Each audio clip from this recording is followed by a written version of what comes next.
Hello, star people. Here is the most interesting story of the day so far. MIT astronomers have discovered a planet that's rapidly crumbling to pieces. This planet is about 140 light years away. It's about the mass of our sun's innermost planet, Mercury, but it circles its star about 20 times closer than Mercury does to our sun. It's so close that magma on the planet's surface is thought to be boiling off into space. And this planet whizzes around its star, taking about 30.5 hours to complete one orbit. And as it's doing that, it's basically evaporating away.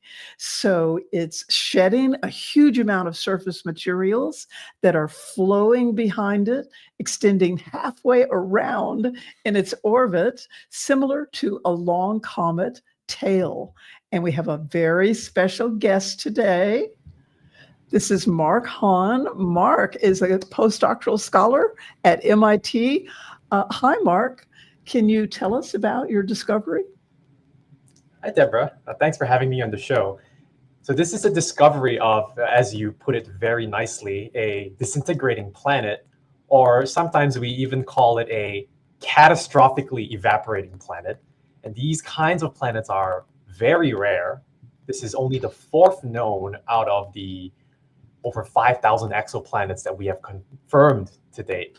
And these are expected to be small, tiny planets, as you mentioned, the size of maybe the moon or Mercury, that are orbiting their host stars perilously close, so close that the planet is effectively being roasted by its host star itself. Now, the host star it's a cooler version of our sun. To some degree, it is a sun-like star, but it is about 70% smaller. It is only about 20% as luminous as our sun. And it's also fairly old. We think it's maybe about twice the age of our sun itself. But what's really special about this system is how close this planet is to the host star. And normally when you have really close-in planets, they are being roasted and they will to some degree evaporate. But if you have a small enough planet, then the surface gravity on these planets are really low and it cannot hold on to to its atmosphere. So what happens is that when the planet gets roasted, its surface evaporates into rocky vapor, as we call it.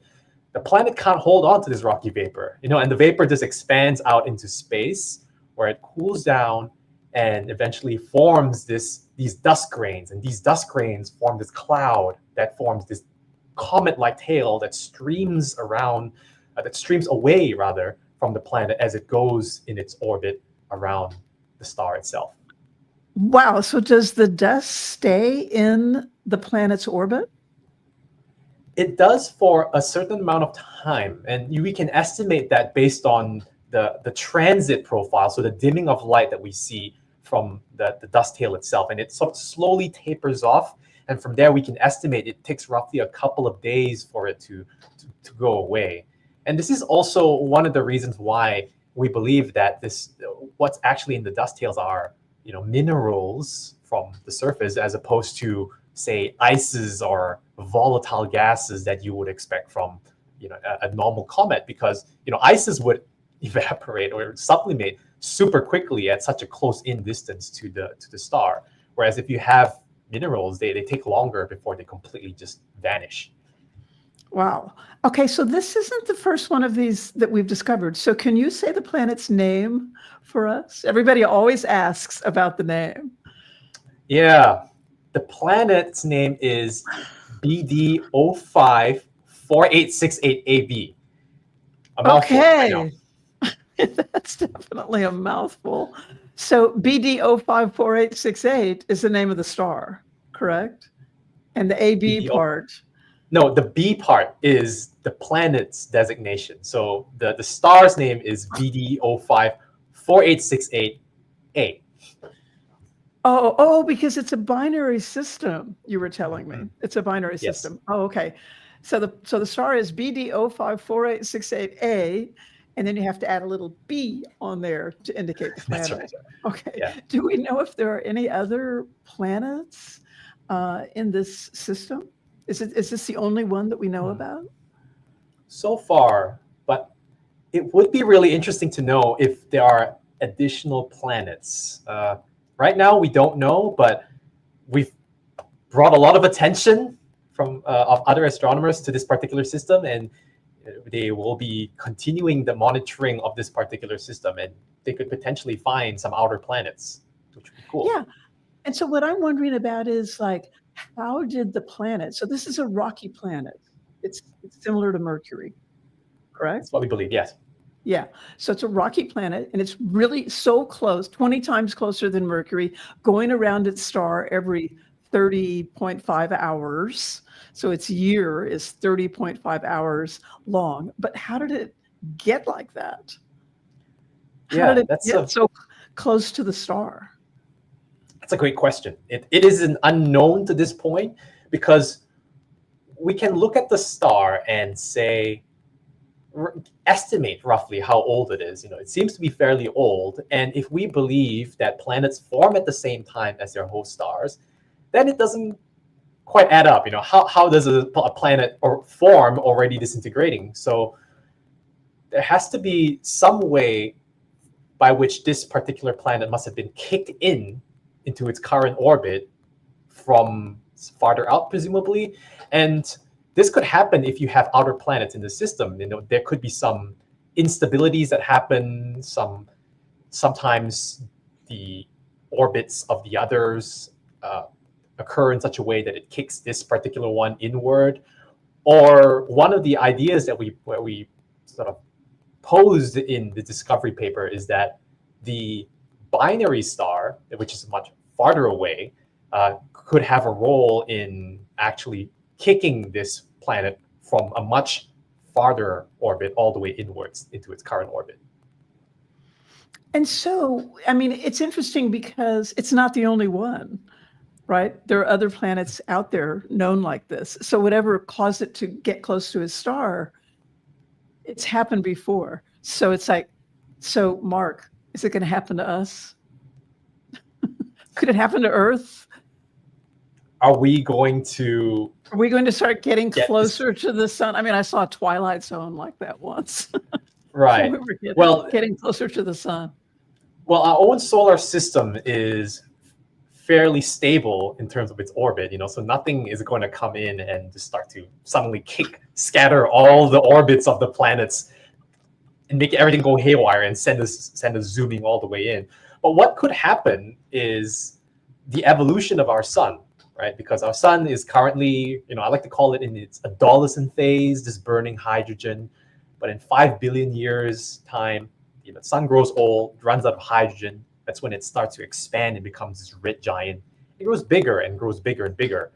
And when that happens, we expect the orbit of Mercury to bring it perilously close to the surface of the sun. And such a disintegration could happen for Mercury at that stage. Wow. Okay.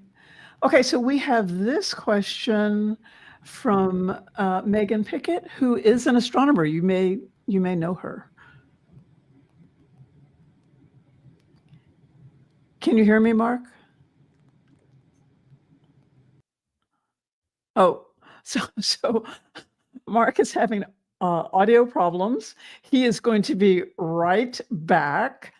So one of the things that's really interesting about this system is that it's, as he explained, it's shedding materials as it's orbiting its star. And the amount of material that it's shedding is about equivalent to Mount Everest with every orbit. So it's not just a little bit of material that's coming off this planet. It's a lot of material. And again, this object is, it's about the size of Mercury. So and Mercury is a little bit smaller than Earth. So we're not talking sometimes when we're talking about scales that are kind of hard to imagine, but this one is a pretty comprehensible scale. There he is. Are you with us? Uh-oh, looks like you can't hear us. Sorry, give me a moment. 1 second, I'm still having issues. Okay. Okay. Yeah. And so let's see. It's a rocky planet. It is in a binary system. And so, maybe that's got something to do with why the planet started orbiting so close to its star, because although most stars in the galaxy do come in multiple systems, our sun is kind of unusual for being just a single star. Um, we don't know that much about we've only known about exoplanets. We've only been seeing the exoplanets since the 1990s. So we don't know if that could be it. Are you there? Hello. Is Hi. this okay? Is the audio quality okay now? It's fine. Oh, well, now I'm hearing some feedback. Okay, hold on. Let me just lower this a bit. Okay, how about now? Better, definitely better. Okay, sorry about that. So what we were talking about, maybe because this planet is in a binary system and has two suns, maybe that could have something to do with the planet coming closer to its star. So just a thought. But anyway, Megan Pickett asked this question: does the host star have a higher metallicity?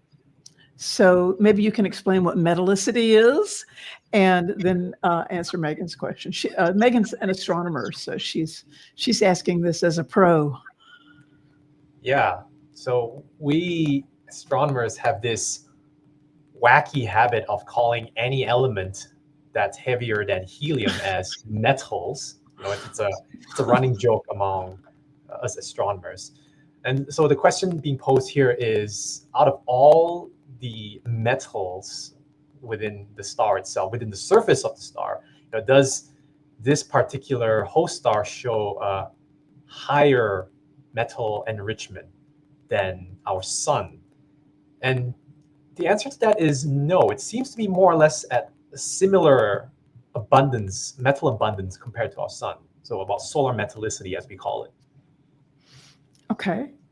And here is a question from Cheryl Garrison.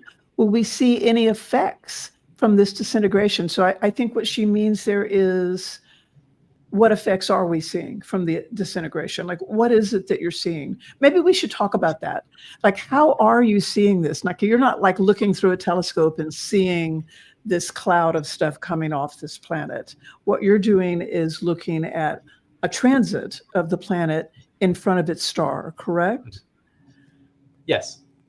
Well, to be more precise, we don't actually see the blocking of light from the planet itself. We expect it to be way too small. But what we're seeing is the blocking of light from the dust cloud, this just giant comet-like tail that's blocking off at least 1% of starlight from the star itself every time it orbits.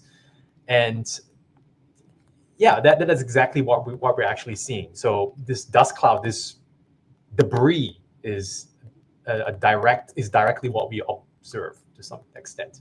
Yeah, so we are. So that is the effect that we're seeing. You're seeing as the planet crosses in front of the star, your instruments can tell you that there is something going on there that's causing a huge amount of the star's light to be diminished, and that would be the dust cloud coming off the planet.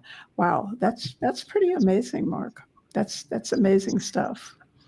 So, anything else you want to tell us about it? This particular system? Yeah. Well, okay. Of course, finding dying planets is always exciting. It's to some degree a bit morbid, but it's always thrilling to find out of these really unique systems. But what's gotten a lot of astronomers really excited is not just the process of this planet disintegrating, but what it really leaves behind. Because remember that what's in these dust hails are minerals from the evaporated surface of the planet. So what we're really doing is akin to digging up the bowels of the planet and throwing it out all into space. Wow. And this is a novel opportunity for us to do exoplanet geology, to study the composition of a planet that's outside our solar system. if you think about it, how many opportunities do we get to actually directly measure, whether or not what we're seeing in these planets are minerals, silicates comparable to our own Earth's crust or our own Earth's mantle? It's incredibly difficult to do even for planets within our solar system. And now we want to do it for a planet that's 140 light years away, So Wow. What an amazing opportunity. it is. And, the way how we do this, of course, we can't collect samples from something that's so far away, but then we use a method called transmission spectroscopy, which is what we can do with NASA's James Webb Space Telescope, which is to look in the infrared and find out which colors are being absorbed in the infrared. So light will pass through these dust, the dust tail rather, and depending on what kind of minerals are in the dust, it will absorb certain colors. And then by looking at the residual light coming out of the tail from, say, the James Webb Telescope, we can find out which colors are missing. And from there, I can identify which combinations of minerals are within the dust itself. And wow. What's in the dust will therefore be whatever that's being evaporated, being dredged up from that rocky planet itself. So exoplanet geology, what is a terrestrial planet, or in this case, an extraterrestrial world made of? That's something that we hopefully can answer in the very near future. That's amazing. That's amazing. So you're going to be looking at this planet some more. Yes, we have time on the James Webb Telescope to look at this particular system in summer.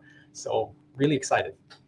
Great. Marc, thank you so much. This was so fascinating. I really appreciate it. This is EarthSky. I'm Deborah Byrd. I've been speaking with Dr. Marc Hon of MIT about a planet 140 light years from Earth that appears to be disintegrating. Marc, thank you. We'd love to have you back when you learn more. Thank you, Deborah. We'll be back tomorrow at 12:15 Central or 17:15 UTC to talk about the Lucy spacecraft's encounter with asteroid Donald Johanson. That happened on Sunday. Thanks so much for joining us. One Earth, one sky, EarthSky.